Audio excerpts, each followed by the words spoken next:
Do you want to learn Selenium WebDriver with Python?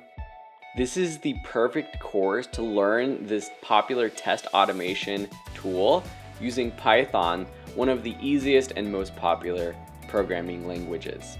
You'll come away with a skill that can advance your career or help you get a new high-paying job. What separates this Selenium WebDriver course from others is how quickly you'll start learning.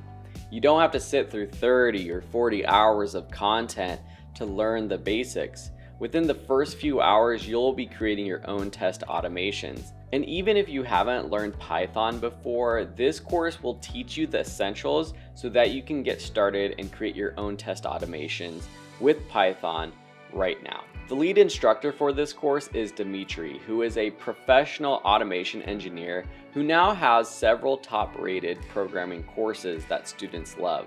One of the reasons students love Dimitri's courses is because of the quick quality support you'll get. If you have a question or you get stuck, Dimitri will be there to help you. To learn more about how this course is structured, watch the free preview lessons where you can watch the first lesson of this class and hear a bit more about Dimitri and what this course has to offer. As with all of our courses, we have a money-back guarantee, so you can enroll right now, and if for some reason it's not for you, there's no risk in trying it out. If you want to quickly learn how to run your own test automations using Selenium WebDriver, we believe this is the perfect course for you. So click that enroll button and we'll see you in the next lesson.